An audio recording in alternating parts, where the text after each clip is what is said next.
You may recognise the scene as a starting point for a video about setting up ambient HDRI, and it might be an idea to watch that video first before you watch this one. That's entirely up to you. So what I'm going to do in this is look at the potential for changing the character of the terrain and how sharp it looks by modifying the light so we make use of the specular channel. So to that end, what I'm going to do is turn the atmosphere off for now, and then I'm going to change the situation with the sun so that it's coming in from an angle, and modify the a shallow angle I should say, and modify the terrain material here so it's default grey. So we've just got default grey, and that should give us a bit more light on this. So there you go, you can see that is the effect of lighting the terrain with just diffuse light. Now the specular light behaves somewhat differently. So what I'm going to do, oh yeah, it's set down to 100, don't worry about that, is turn the diffuse off and just give a specular output, a render in scene, and you can see as things stand the default grey material has no specular response. Anything else you can see in there is a result of other things like sky dome colour, which I encourage you to set to fully black, at least to start with, so you've got no interference from that. So now we've only got the specular. Well, so to get some kind of specular response out of this material, what I'm going to have to do is give it the specular response. You can see we've got a highlight now, so that wasn't there before. So what specular does for you is generally it gives you an opportunity to make materials look sort of reflective, but they're not providing reflection of the background, so it's a cheap kind of reflection because it doesn't require any additional bouncing around in the scene. So there's no image formed by the background, which you do get with reflection, which is really going to increase render times, but it's not such a worry these days. But this was put in essentially to give you a cheap form of reflection. Good for plasticky materials as well. So you've got this control, which is a specular colour, which is the colour of the highlight, and then you've got the halo, which controls the size of this dot. So at the default setting you can see that it's just going to make your terrain look a bit glossy, and on a terrain like this, which is a high resolution terrain created by Horror, it's got lots of facets, so you won't get many highlights and they won't look very large. However, if we turn the halo up, so let's say we do this, so just grab that looks like fully white, but it's not. Fully white behaves differently. We'll look how this looks first of all. So we've gone to this, and it's sort of at this level looking a bit like the diffuse did, maybe a little bit higher in contrast. And this is where we're going to with this, because if you set the specular halo up to full white on all the channels, you get a very sharp transitional area, which allows you to create sort of a toon effect, a toon cell shading effect. And that's what we're looking at here, because what it does is it makes the terrain look like it's really craggy and made up of sharp stones, rather than the somewhat soft effect given by the standard diffuse light. So how about incorporating this effect with the scene that we set up previously? So this is it. Now how do we convert this so that we can work with specular, and can we get specular out of HDRI? Because that's a bit of a trick. So what I'll do is modify this material, and for the time being I'm just going to get rid of the diffuse. Specular colour I'm going to set up the same as diffuse colour, and then I'm going to give it a specular output, and then we'll switch, and you can see now that the sun is providing us with some specular response. If we want this to look sharper, then we set the specular halo up at fully white, which it already is, so that's an unexpected bonus. Obviously I was messing with this before, so I need more output, because these are now fully black, from the HDRI to get the specular working in the ambient areas. So this is going to give him my craggy look, which is maximum sharpness achieved so far via the specular halo. I can't really go any further than that, so I just need more information, possibly more light. So if I go into the Skylab, image-based lighting, and go, oh well, I've got the specular control, so I could just turn this right up, no problem, and I get loads of specular output, you might think. So it didn't show up there, and I know, okay, very faintly, possibly you can see just here where the haze is interacting, but there's not enough. So The solution to this is to use the intensity of the background as a multiplier for the effect and the specularity. So if I use apply to light source and then increase the intensity, so let's say that up to let's see 8, okay, then that's not enough, is it? So let's try 16. Right, okay, plenty of output. If I disable the sun, you can see that this output is genuinely arriving from the HDRI backdrop, but it's got rather bright. So if we use one of these other options and blend with sky, for example, we get a transparency control here, which will allow us to increase the transparency of the HDRI, so it's not dominating the sky quite so much. So here we go. Now we've toned down the appearance of the sky and we've still got a specular output. You can see that the saturation's very high. Specular does tend to do that for some reason, I don't know why, so I'll lower the saturation down to 70 there, and then I can now control this scaled specular output to get the sort of levels I want. So that's good. Now because we've got no diffuse response, it's not really considered what's going to happen to HDRI effect, but that will have been multiplied up too. But we'll balance things out on the specular first. So there we go. Alright, that's probably still a little bit strong, so we'll drop that down, we'll half it. Okay, and then bring that in. Then we'll get our balance in with the sun, so we'll bring this up to say 250 and re-enable the sun, so we're getting, and there's our specular driven effect. But that's not to say there's no part to be played with diffusion. So remember, this has created a very craggy effect, but we can combine the two. So if we give the diffuse response now, we'll find that things go completely out of whack, because the that image-based lighting, this has been multiplied up. So I need to now reduce the HDRI effect and reduce the specular effect, so I can combine the two together.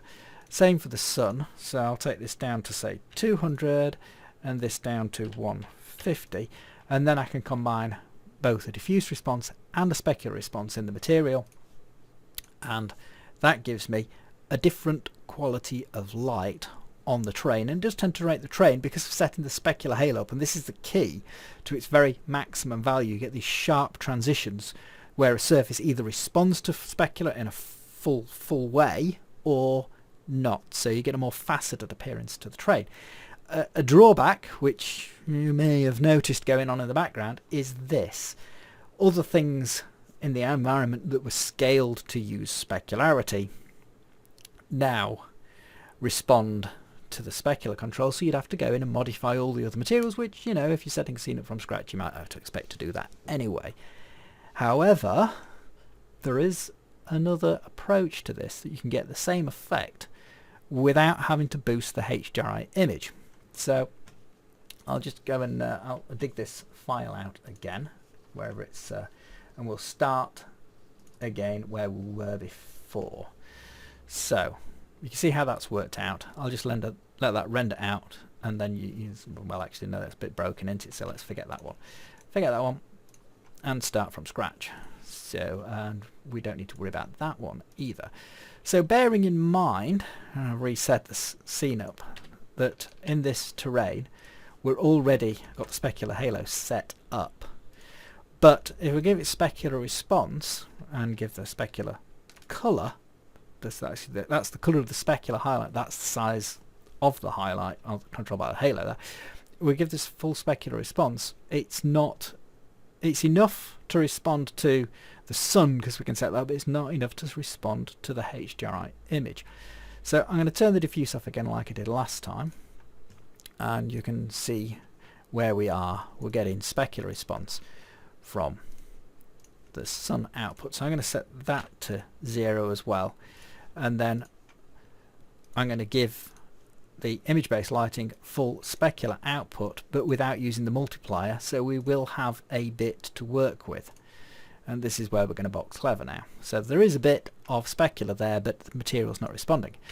Use a hypermaterial to drive this specular channel here. Now, you can see there is a problem in that all the channels are full. So this response here, if I steal this channel, I won't have this, which is driving the edge effect on my water. I won't have this. So what I would do, but I won't bore you with the details of that because it's quite fiddly, is take this ambient channel here, so what's going off in here, and then jiggle things around so I can either fit the response into one of these, because I'm not really using the alpha channel output from any of these materials. I'm using the alpha on this channel C, so I do modify either channel A or channel B and slip some additional alpha information into those and then strip it out again to control my ambience there. So we won't worry about that. We're just going to steal this D channel now to control my specular output, and I'm going to put in there a hypertexture. Here's a hypertexture. So there are plenty of videos on hypertextures, but essentially that allows me to create an overdriven specular response, which I can then scale with alpha scaling through this channel. That's why I said it's a little bit more complicated, this, but not much. So let's see, let's try it at 0.5 output and see if that's picking something up a bit more. Okay, so lucky guess. That's now giving me an ambient response, if you like. It's creating the illusion of ambience on there, which means that I don't need to reset all these quite so much. Obviously there does seem to be some response on that, but that was maybe just because I didn't set the scene up very accurately before. Let's see, what's this plane doing? I'll make that fully black. That's just the ground plane, and then lift it up so it's, yeah, okay, that should, I just want to hide that edge there, so if I just lift that up slightly, then that'll come in on the ground there. So I'm just getting that so that underwater transitions sorted. So yeah, that's okay. I can't see any edge there. Right, so in the material we now can bring our diffuse back into play. We might do that by modifying the diffuse so we're only got 50% response, so I don't have to bother setting the lighting down. So we've got some diffuse response, we've got some specular response now, and then we can bring in the specular from the sun. I'll just half its output, and then that'll pick up on the material, and then we've got some specular there. Okay, you can see we've still got this light area because what I did was I cheated as a bit of a quick solution there and put this ground plane in that's fully black, so I knew that the beach would be responding in a specular way, so I can now lighten that area, and if I lift this up enough it'll just slip in underneath the water and I'll get an area which is lighter closer to the shore, in theory. Getting sure of edges effects, there's another video for that, and it can be quite fiddly to set up, and I don't want to get too involved in that because it's really not within the scope of this video. We're mostly concerning ourselves with creating a different quality of lighting by using the specular channel. That's a bit over the top with the sun there, so I'll take that down to 35. So we've got diffuse effect and the specular effect in, and what that should do is just give me like harsher transitions on the terrain. Now there is a drawback that you might see, and that's on a shallow surface like this you'll still have a very harsh transition somewhere, so it might not look right. So it only really works with really sort of craggy surfaces like this, so this is an ideal one to use it with, and you can still, as I say, get the specular response out of the HDRI. Using a hypertexture is one approach, just multiplying it up and then using transparency is other approach. Neither one is any better than the other, I would say. Possibly working through the HDRI and using the multiplication leaves you more channels free in the material, but could result, if you've already set your scene up, in having to modify a lot of the materials that already exist in the scene, or use a hypertexture, save yourself the effort on one side, but then if you've already got a material that's composed of 4 components, then you'd probably have to shuffle around things in the material. It depends how complicated the material is that you're working with. So those are just a couple of considerations there. Otherwise, you know, I hope you found this interesting, that you'll experiment with these effects in your own scenes, and perhaps that, you know, gives you a little bit more insight into the way that the lighting works within Bryce. You can create effects of simulated ambience using very soft reflection, so premium effects, and then use blurred reflections, but that's not as good as true ambience, because when you use reflection you get images. Even if they're blurred, you're still generating images, whereas true ambience uses a proper diffuse light gathering method. So in that respect it's quite different. Provisionally though, both of them are similar in the fact that they take a very long time to render with premium effects, which is why I've been focusing on these for terrains, these non-shadow casting use of HDR images for ambient light, because they render fairly quickly, and by and large you can get away with it in an outdoor environment, because you don't really know where all the light's arriving from. With an indoor environment you've got like one light source like a light bulb, and then you've got your environment that's providing a very diffuse general light. If you use HDR images then you get strong shadows, just because of the subject matter you're very close to it. With a terrain really craggy like this, if there are other shadows occurring, you probably lose them in the materials anyway, so it's not such a problem. And we haven't used that. We've just used the lighting tricks, and I think we've got away with it there. So that's the end of the video. I've rambled on enough now. I hope you found that interesting and useful, and that you'll have a go at using this in your own scenes. Cheers now.